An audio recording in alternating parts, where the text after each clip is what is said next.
The second moon collision is upon us, so it's up to you in order to go out and save as many Monstas as you can and bring them to shelter. In this Roll for Kit preview, we take a look at MonstaTama, where you will take on the role of a Tama and try to save as many Monstas as you can throughout multiple different environments. Collect them, tame them, bring them to shelter in order to gather renown and hopefully prove you're the best Tama out there. So let's see if this project is worth backing and taming.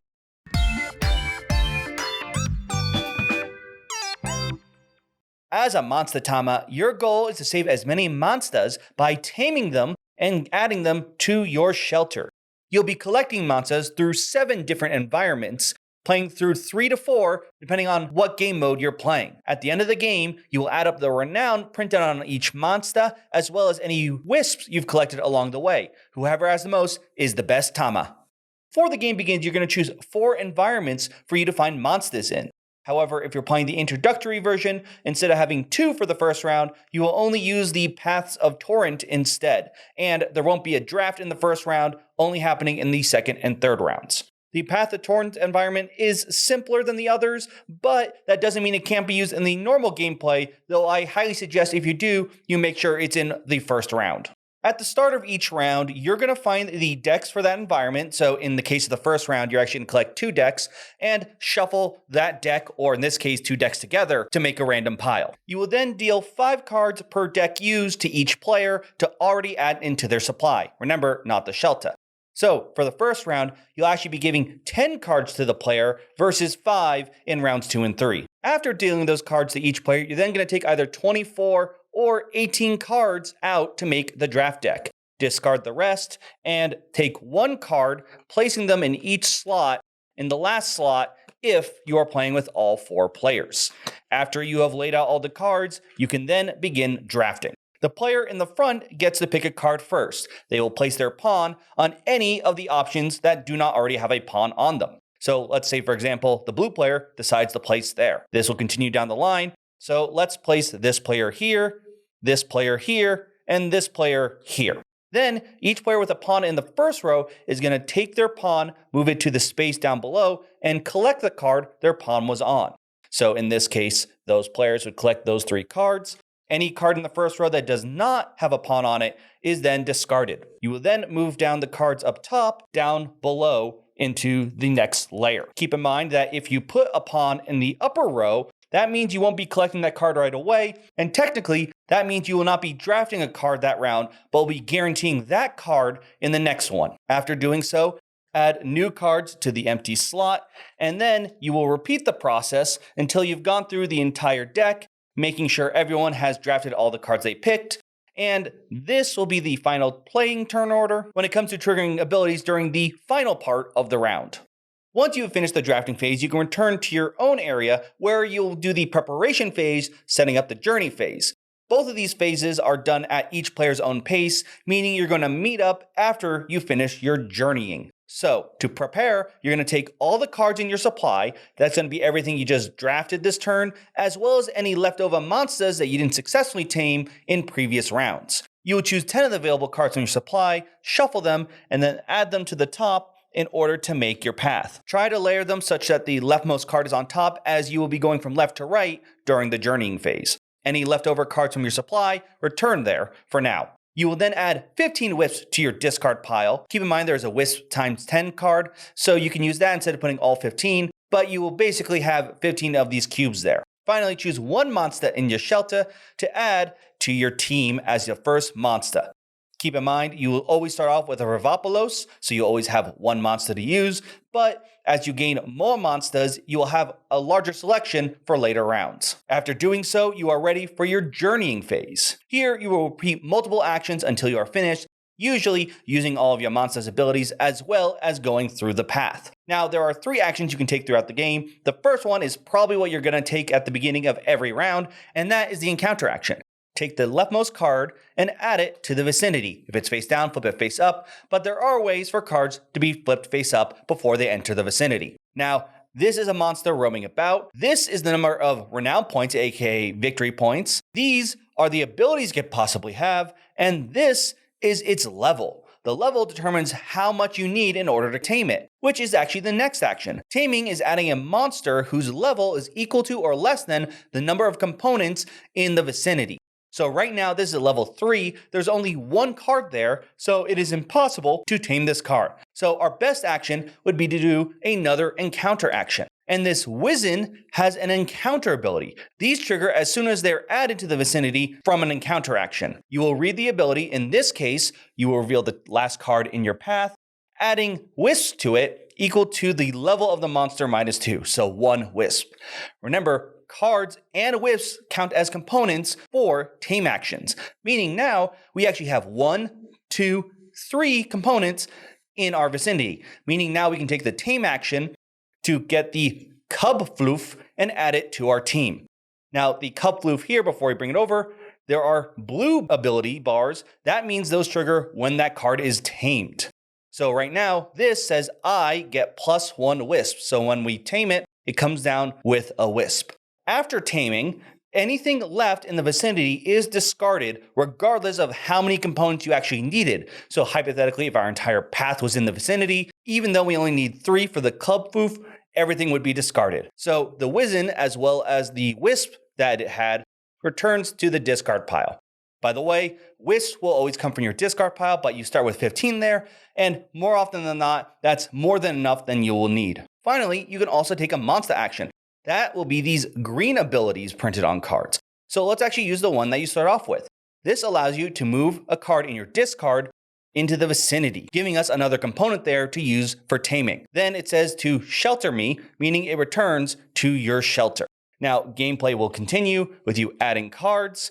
For example, that added 2 to go there, flipping them, making sure to trigger any abilities. If they're low levels, making them easier to capture. If they're higher, making sure you gather enough components in there in order to have enough sense, aka components in the vicinity, in order to tame them. So you will keep going through this in order to gain cards until you feel comfortable and end your journeying phase. By the way, this is actually a good example of how terrains matter. Each terrain has their own special little twist.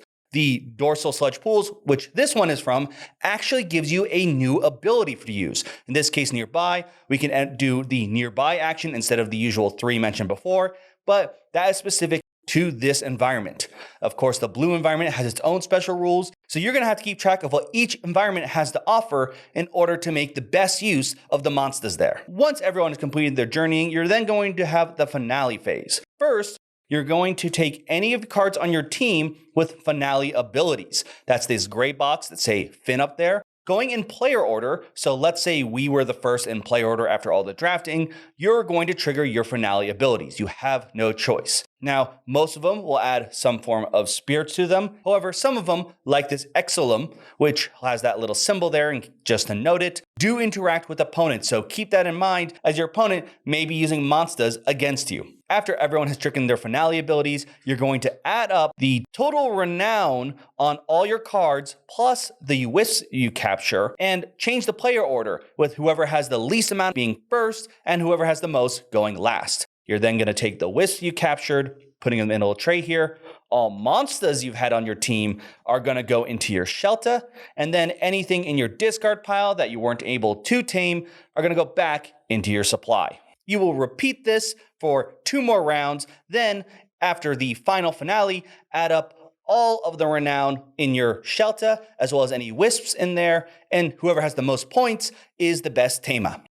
Solo mode, you're going to compete against the artists, which for some reason don't like Monstas, and trying to get more renowned than they do. Now, the preparation and journeying phases will be the same. However, drafting is going to obviously play a little bit different since you're playing solo. Instead of actually choosing and drafting cards, you're going to take the environment deck and deal out 15 to 10 of the Monsta cards for yourself, depending on which round you're in. And then the artists will gain cards of their own from that environment. So for example, the first round we had these 2 in the previous example. So they're going to gain the cards from their own solo deck and add them to their own little path deck. They're not going to get any other components otherwise, just scoring cards from this deck, as well as any whiffs from the supply. Now, the artist will go before you, flipping over 4 cards from their path and doing said actions. So keep that in mind as I go off screen, but they'll do the 4 with these cards being added to their team to be scored at the end of the game. Repeat this process, adding in whatever new environments you go to and having them take 4 cards from this pile each round. And then at the very end, you're going to take all the cards the artist scored, taking all the cards that they actually used and making sure to add up all of the point values in the corner there, as well as any wisps they were able to get. And hopefully their total was not as much as all the Monstas you were able to add to your shelter.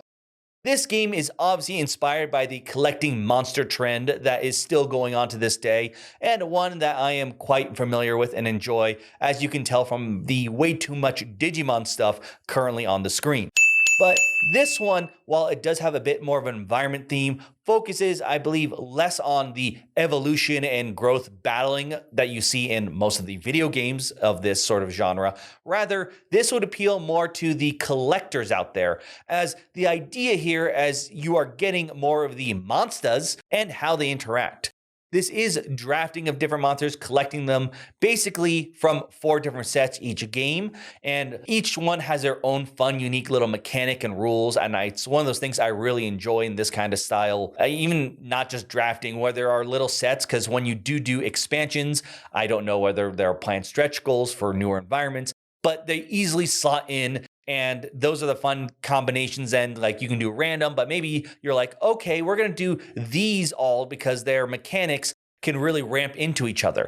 For example, one of my favorites included in the preview copy I had was the Plateau, the red cards. Of course, I'm blanking on the exact name right now. I'll be putting up card images, but their main gimmick here was the keyword companion. When these were given or drafted, they would actually go straight into your shelter where you could use them as one of your first picks. These were really cool, as not even just the companions, but the entire environment in general had a lot of manipulation of the path, which I thought to be very useful. And when you get these in the first round, so you can get them right away, so you'd actually have a choice of Monstas for your first pick, it really added a big power swing that I thought was really cool. That wasn't just simply, I have a ton of points, but rather rewarding you in how you manipulate the path, what you see coming ahead, so what you can do with that, which definitely boosts other cards you can get later on. For example, there are cards that reward you and based on what's in the last one in your path, or would maybe flip over more cards and can put a wisp on there. So if you actually have more information, you know where to put those and how to rearrange them and whatnot. So that's the kind of interactions I really enjoyed in these kinds of sets. There are still plenty of cards that interact with opponents. Yes, you are probably going to be focusing more on your own stuff. There are maybe a couple times where you may want to see if someone chooses a starting monster with an attack ability. Otherwise, you're going to be trying to find out how to get your cards to synergize. And at first, I remember when I started playing, I thought it was just going to be like, oh, what cards are in my victory pile? But the cards that you don't take are almost just as important. Because let's say first round, you use some cards when you do the taming, they get discarded, that have a really nice encounter ability. Well, when you do the drafting next time, you can think about what cards interact with that. And it's almost just as much about comboing what's going to be on the team and what you score, as well as what you're going to keep out in the wild. So it does a really cute way and very rewarding. You're technically collecting almost 2 sets, the one that's actually going to win you the game and the one that you're going to use. Almost your engine is more of like the ones you don't capture, which I think really works very well. So in terms of those who would be interested in this game, I think obviously those who enjoy drafting may want to take a look. The drafting system is unique in the sense that it's not simply just take cards from this set, pass it to the other person. We've seen when picking may affect turn order, but with the 2 lines and technically giving up a hand or pick in order to guarantee one in the next one adds an interesting twist, as not only is that just I need to guarantee that card, but depending on your player order and others people's picks, maybe you don't need to get that card up ahead. You can make sure, okay, everyone else has gone, no one's picked the first card, I'll pick the first card to make sure I get that next card in the next set. Or if someone you know is going ahead of you, but you really want that card ahead, you can give up a card to get the hand in the future set. So I do think that's a little bit of fun twist there than what I'm used to in other drafting games. In terms of the genre, this definitely leads more towards those who enjoy the collecting aspect, completing the library dex entries rather than the head-on-head championship battles. Though, if you do enjoy the battling for the building team synergies, almost the back end before you start the fights, you might find some enjoyment here too, because that's basically what you're doing with a lot of the cards in the path. In the end, it'll be up to you if this is a game that you want to tame and add to your collection. If you are curious to do so, I'll have a link to the project down below, as well as one to their Discord, where you can go and hang out and find out more about strategies, what people like, or just hang out with your fellow tamers. Let me know your thoughts on this game and what you think about it. Is this something that you are excited about trying out? Is it because you just need another drafting game? Do you just want to collect all the cute little Monstas? Or are you going to try to build that perfect engine, whether to be fellow tamas or the artists in solo mode? Let me know with your comments down below. Thank you so much for watching to this point, and please let me know what your thoughts on this project are. But for now, I'm Will, and this has been a Roll for Crit preview.